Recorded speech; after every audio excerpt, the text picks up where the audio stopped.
श्री श्री राधा माधव जी कलियुग पावन अवतार श्री श्री निताय गौर सुंदर श्रीला गुरुदेव और समस्त गौर भक्त वृंद, वैष्णव वृंद, संत जन, इन भक्तों की कृपा से ही आज हम सबको ये सौभाग्य प्राप्त हो रहा है कि आप सब, हम सब मिलकर बैठकर भगवान के नाम का कीर्तन कर सकें। देखो, भगवान और भगवान के नाम में कोई भेद नहीं है।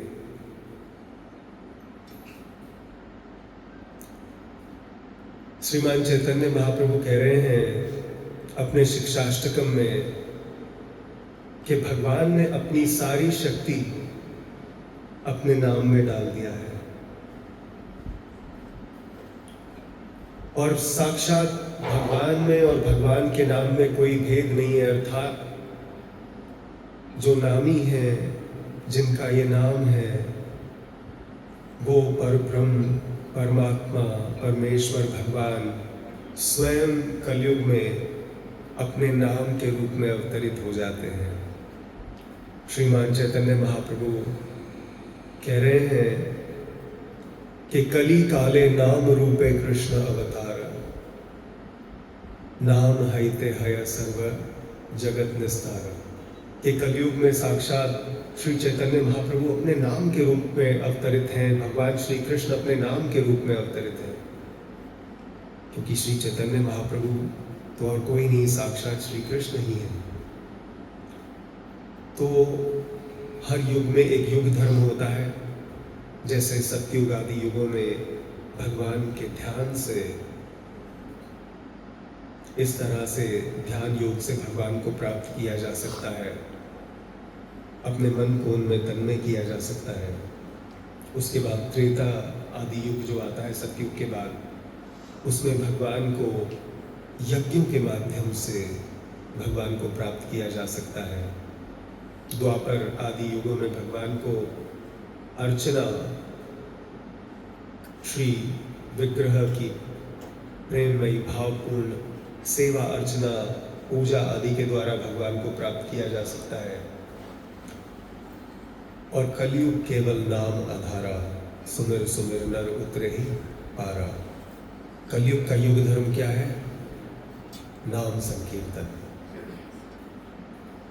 संपूर्ण श्रीमद् भागवतम, जो कि समस्त पुराणों का पुराण तिलक के रूप में प्रसिद्ध है, अर्थात सर्वश्रेष्ठ पुराण है, श्रीमद् भागवतम का यह निर्णय, यह अंतिम सार, अंतिम श्लोक इस तरह से श्री सुखदेव जी ने उसका समापन संपन्न किया कि नाम संकीर्तनम यस्य सर्व पाप प्रणाशनम प्रणामी दुख शमनस तम नमामि हरि परम। कि जिनके पवित्र नामों का कीर्तन समस्त पापों को धो डालता है, समस्त दुखों को दूर कर देता है, ऐसे परम भगवान के नाम का मैं आश्रय लेता हूँ और मैं उनको बारंबार नमन करता हूँ। नमन करने का अर्थ यह है कि अर्थात आश्रय ग्रहण करना, किसी को नमन करना अर्थात उनके आगे उनका आश्रय ग्रहण करना, टू एक्सेप्ट देयर सुपीरियोरिटी। तो नाम का आश्रय तो नाम लेने से ही लिया जा सकता है, और जैसी ही हमारी भावना रहेगी वैसा ही हम नाम का अनुभव, भगवान के नाम का चमत्कार अपने जीवन में देख पाएंगे।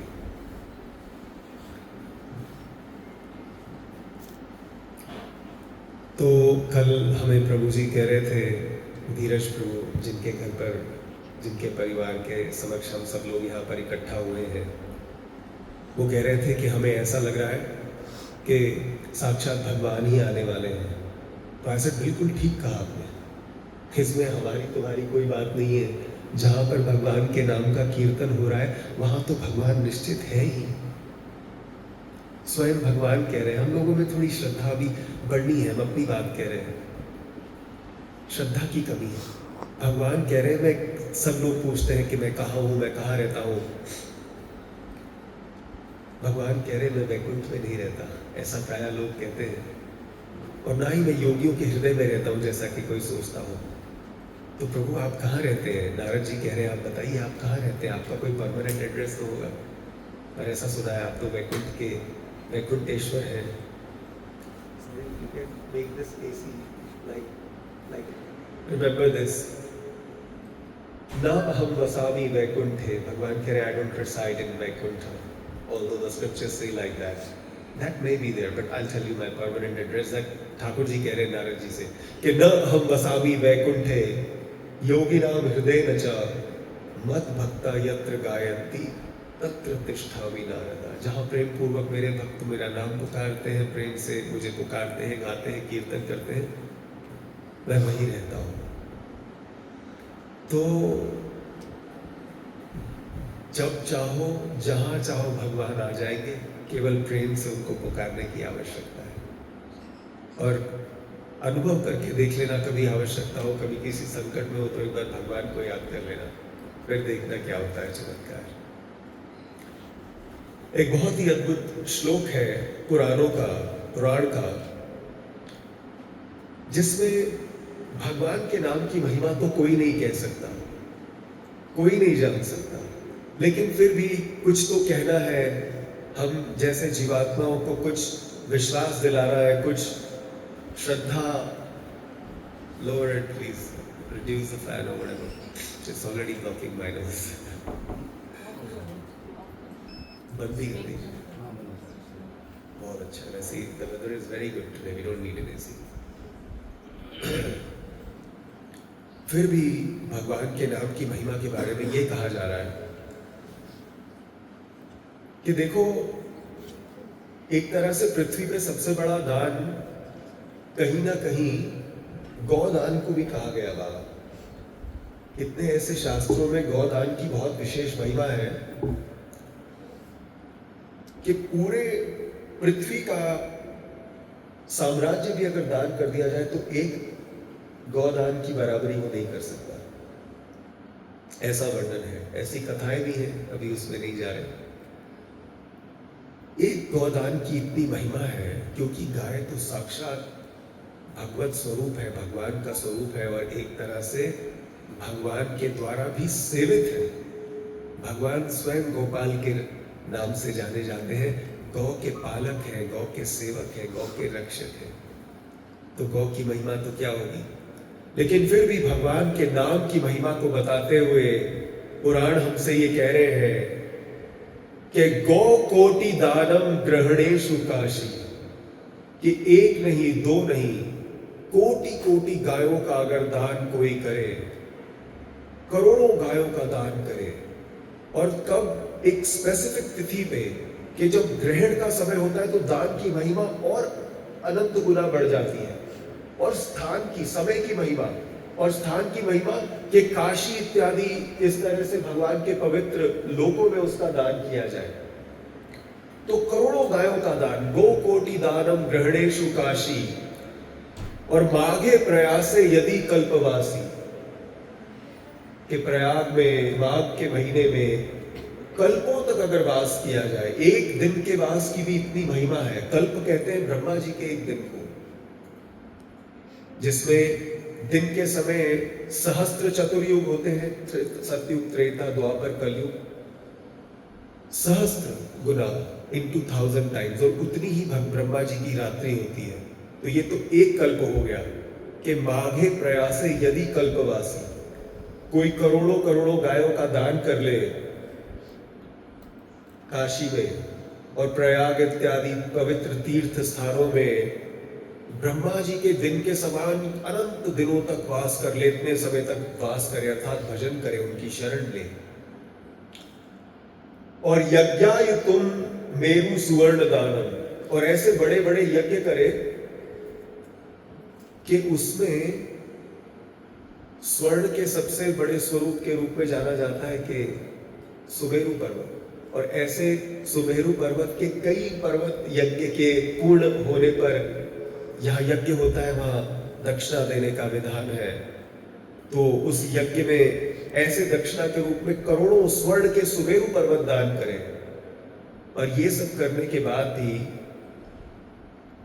गोविंद नामना न भवेत च तुल्यम, भगवान श्री कृष्ण गोविंद के एक नाम कि अगर ये सब चीज मिलाकर कोई कहता है कि हाँ उसकी बराबरी हो गई, तो उसके लिए शास्त्र कहता है कि वो पाखंडी है, वो अपराधी है, वो नरक जाने के योग्य है।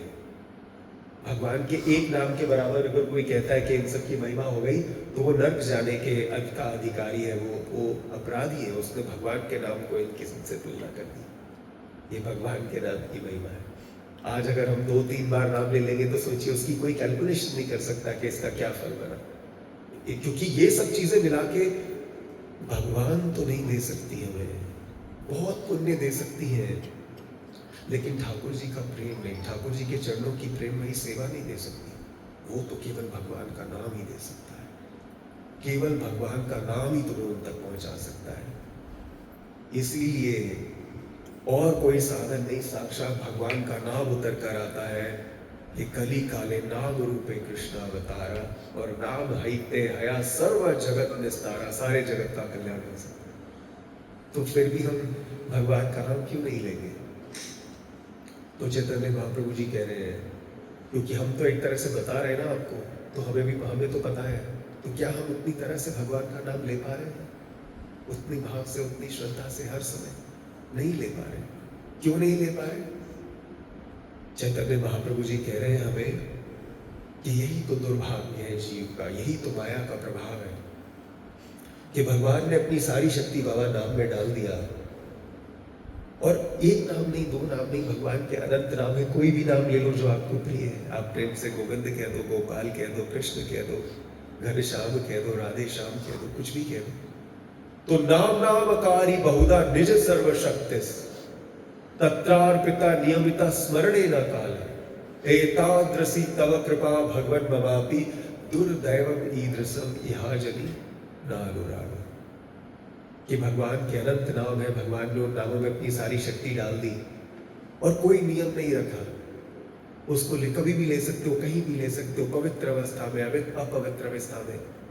ये नहीं कि तुम्हें ब्राह्मण होना चाहिए तभी तुम नाम ले सकते हो, क्योंकि यज्ञ का अधिकार तो केवल ब्राह्मण शरीर को है। नहीं, आप ब्राह्मण हैं, आप क्षत्रिय हैं, आप वैश्य हैं, आप शूद्र हैं, आप किसी भी या इसके अलावा कोई भी वर्ण आश्रम में हैं, आप ब्रह्मचारी हैं, आप गृहस्थ हैं, आप वानप्रस्थ हैं, आप सन्यासी हैं, कोई भी है, आप भगवान का नाम ले सकते हैं। कोई नियम नहीं है, कोई देश काल शौच कोई नियम नहीं है। लेकिन वो कह रहे हैं कि तत्रार्पिता नियमिता स्मरणे न काला, पर एतादृशी तव कृपा भगवन् ममापि। हे प्रभु, आपकी कितनी कृपा है कि आपने अपने नाम को इतना सुलभ कर दिया। और मैं क्या कहूँ कि मेरा ऐसा दुर्भाग्य है, ये दुर्दैवम, ओह ये मेरा क्या दुर्भाग्य है कि इहा जनि न अनुरागा, कि मेरा फिर भी आपके नाम में अनुराग नहीं होता था। तो ये नाम में अनुराग कैसे होगा बेटा? भगवान के नाम में हमारा प्रेम कैसे बढ़ेगा? क्या करें कि भगवान के नाम में हमारा प्रेम बढ़े? बताओ। ज्यादा भगवान का नाम लें। वाह, ये है वैष्णव बालक। देखो, वो कह रहे हैं कि जिस चीज में अनुराग बढ़ाना है उसी की शरण लेना पड़ेगा। ज्यादा से ज्यादा भगवान का नाम लेने से ही भगवान के नाम में प्रेम हो जाएगा।